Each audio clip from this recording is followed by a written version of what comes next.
साथियों, आज ही का ये दिन आप सबकी इस प्रकार की जिज्ञासा भरी जो नजरें हैं उसे देखकर बड़ा अच्छा महसूस हो रहा है और हम लोग बहुत महत्वपूर्ण विषयों पर बात कर पा रहे हैं।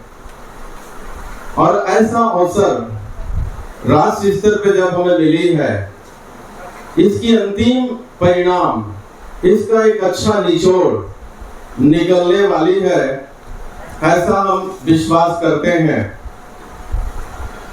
इस सत्र के लिए जो विषय लगाई गई है, जैसे पहली जो विषय है कि संविधान में प्रदत्त मौलिक अधिकारों का हनन हो रहा है, इसका समाधान संगठित शक्ति से ही संभव है, एक चर्चा। दूसरी जो विषय है, ईसाई एवं अन्य माइनॉरिटी पर हमले कराकर 85% मूल निवासियों को बांटने का सुनियोजित षड्यंत्र है, ताकि भारतीय मूल निवासी समाज SC, ST, OBC एवं माइनॉरिटी को संगठित होने से रोका जा सके। इस षड्यंत्र का पर्दाफाश। और तीसरी जो विषय है, ईसाई आदिवासियों के खिलाफ पेशा का दुरुपयोग हो रहा है, ये भी एक चर्चा का विषय है। और इस सत्र के लिए 3 विषय लगाई गई है। हमने सुबह के सत्र में भी मौलिक अधिकारों पर हमने बातें किया, सुना। अभी भी कुछ साथियों ने मौलिक अधिकार के विषय में बड़ी जोर दिए हैं। मैं मौलिक अधिकार के विषय में बात नहीं करूंगा, लेकिन दूसरी जो विषय है, ईसाई एवं अन्य माइनॉरिटी पर हमले कराकर 85% मूल निवासियों को बांटने का सुनियोजित षड्यंत्र दुश्मनों के द्वारा जो किया गया है। साथियों, जैसा कि आज वर्तमान देश की परिस्थिति को अगर हम नजर करें, तो खास करके हम जो यीशु मसीह को मानते हैं, मसीह को हम अनुसरण करते हैं, मसीह जीवन का हम अनुपालन करते हैं, तो ऐसा प्रतीत होता है कि देश में हमारे साथ सौतेले व्यवहार किया जा रहा है। जो भी वर्तमान उनके द्वारा बनाए गए सामाजिक संगठन जिसको कहते हैं, उनके द्वारा हो या शासन प्रशासन के संरक्षण को प्राप्त करके या उनके द्वारा हमारे लोगों के साथ जिस प्रकार की दुर्व्यवहार करने का वो प्रयत्न कर रहे हैं, ये हमारे साथ सौतेला व्यवहार हो रही है। जैसे पौलुस इस बात को कहते हैं कि मुझ रोमी मनुष्य को तुमने बिना कारण सिद्ध किए, दोष सिद्ध किए, मारा पीटा और बंदी गृह में डाला है। आज मसीह समाज उस दोष को ढो रहा है, उस बदनामी को ढो रहा है जिसको उसने कभी किया नहीं। तो इस प्रकार की जो व्यवस्था इन्होंने बनाई है, इस प्रकार की विचारधारा जो लोगों के अंदर उन्होंने डाला है, और आज की स्थिति में ऐसी परिस्थिति निर्मित हुई है कि एक आदिवासी दूसरे आदिवासी अपने भाई, बड़े भाई या छोटा भाई हो, धर्म के नाम पे उसकी जानी दुश्मन हो गया है। अगर एक ओबीसी समाज का प्रभु का मानता है, तो दूसरा उसका छोटा भाई या बड़ा भाई उसका विरोधी हो जाता है। इसका कारण क्या है? इसका मात्र कारण है कि षड्यंत्रकारी जो विचारधारा है, हमारे लोगों के अंदर इस बात को डाल दिया जाता है कि तुम्हारा धर्म खतरे में है, और इस प्रकार की घृणा पैदा की जाती है। मसीह को मानने वाले उसके भाई ही क्यों ना हो, उसके साथ उसका खून का रिश्ता क्यों ना हो, और उसके बिना उसकी काम नहीं चल सकता, बड़ा भाई छोटा भाई। उसके साथ एक जानी दुश्मन बना दिया जाता है आपस में। इसका एक ही मात्र कारण है विचारधारा। और इस प्रकार की जो असमानता की जो विचारधारा है जो इस देश के अंदर काम करती है, हजारों सालों से इन्होंने बीज बोने का प्रयत्न किया। जैसे इस बात को हम जानते हैं कि आरएसएस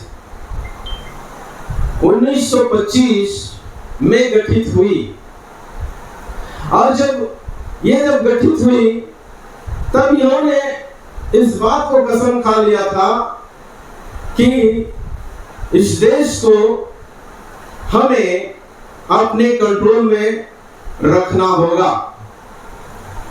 उस जमाने के जो प्रमुख उनके रहे, उन्होंने इस बात को अपने बच्चों के अंदर डालना शुरू किया, और उनके बच्चों ने उनके बच्चों के अंदर डालना शुरू किया।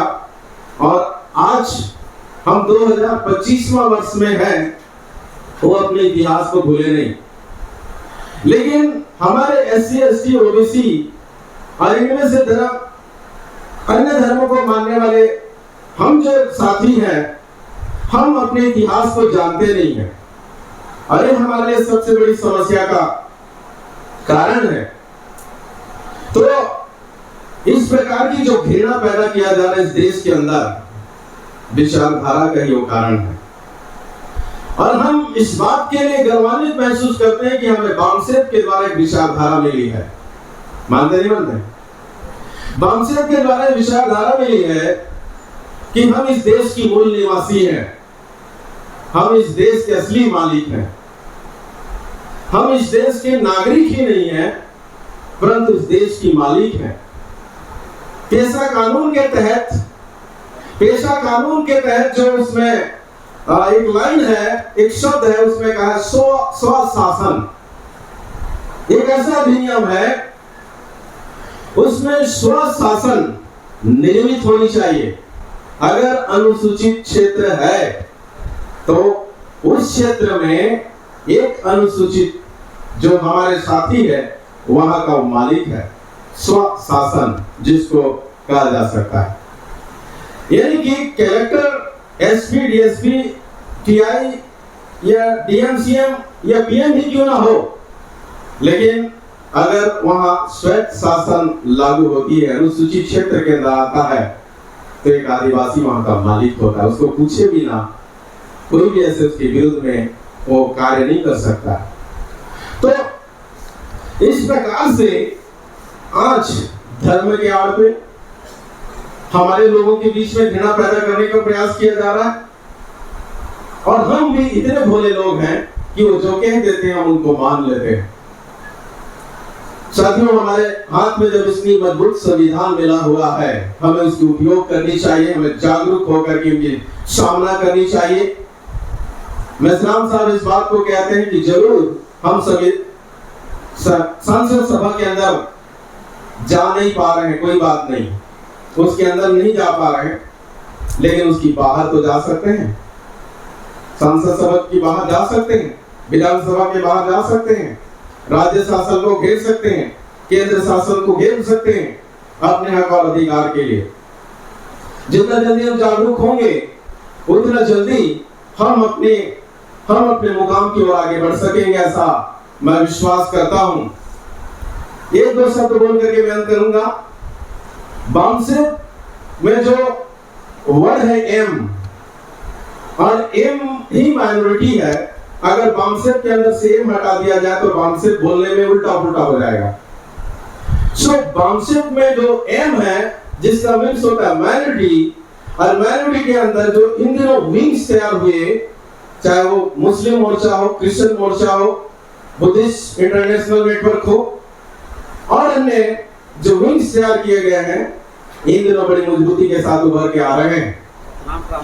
और हम सतनाम क्रांति मोर्चा आदि, और हम जो राष्ट्रीय क्रिश्चियन मोर्चा बामसेफ के साथ मिल करके जब उभर के आ रहे हैं, दुश्मन की आंखें तिल मिलाने लगी है, उसको बर्दाश्त नहीं होने से खटकने लगी है। आपको मालूम हो, मुझे अभी बुम्बक साहब दिखा रहे थे एक पेपर की कटिंग, उत्तराखंड राज्य में इनकी जो राष्ट्रीय ईसाई मंच जो पहले कहते थे, उसका इन्होंने बैठक किया, उसका नाम बदल करके इन्होंने दिया राष्ट्रीय क्रिश्चियन संघ ना, उन्होंने नाम दिया राष्ट्रीय क्रिश्चियन संघ। और मुझे लगता है हमारी बढ़ती हुई वर्चस्व के प्रभाव है। हमने राष्ट्रीय क्रिश्चियन मोर्चा का ये मूवमेंट छेड़ा है और ये कहीं ना कहीं उनके तक पहुंचा है। और अभी अभी वो मीटिंग किए हैं और वो हमारे लोग में से कोई बिशप है ना, कोई बिशप अमरदीप करके उनको उन्होंने कार्यकारिणी राष्ट्र अध्यक्ष उन्होंने बनाया। और इस प्रकार से हम हमारे जो आंदोलन है उसको काउंटर करने का प्रयास लगातार वो जारी कर रहे हैं। सो हमें जागरूक होना है कि षड्यंत्र को हमें समझना है, षड्यंत्र को पर्दाफाश करना है। क्योंकि हम यीशु मसीह को मानते हैं, हम यीशु मसीह का उसकी पूजा उपासना करते हैं, लेकिन हम इस देश की मूल निवासी हैं। SC ST OBC बातें हमें भूलनी नहीं चाहिए। जैसे मान्यवर काशीराम साहब ने एक उदाहरण में उन्होंने समझाने की प्रयास किया क्रेन के द्वारा कि जब संविधान इस देश में लागू नहीं थी तब इस देश की जो व्यवस्था थी वो खड़ी व्यवस्था थी। कैसे खड़ी व्यवस्था? कैसा? हेलो, कैसी व्यवस्था? खड़ी व्यवस्था। अब खड़ी व्यवस्था में कोई नीच है तो कोई बहुत ऊंच है, एक सिर है तो दूसरा चेस्ट है और तीसरा जंघा है तो चौथा पैर है, जिसको दलित कहते हैं ना। तो जब तक संविधान हमारे हाथ में नहीं आया था, उनकी वर्ण व्यवस्था के अनुसार इस देश के अंदर खड़ी व्यवस्था थी। मान लीजिए अगर एक नीचे तबके के व्यक्ति जिसको हजारों साल से गुलाम बनाएगा, उसको शिक्षा से वंचित किया गया, उसको संपत्ति रखने से वंचित किया गया, उसको अच्छे खान पान से उसे वंचित किया गया और जिसके साथ गुलामों के समान दुर्व्यवहार किया गया, वो व्यक्ति बढ़ने के बारे में तो सोच ही नहीं सकता। वो धूल और मिट्टी है, इसलिए उन्होंने गले पे मटके और पीछे झाड़ू बांध दिया। सही है ना? तो इस खड़ी व्यवस्था में हमारे लोग ऊपर जा ही नहीं सकते। अगर कोई जाने का प्रयास करे तो ये अगली जो स्तर पर जो बैठा हुआ एक लात अगर मारेगा तो हम कितने कोस फेंकाएंगे कौन जानता है। सही है?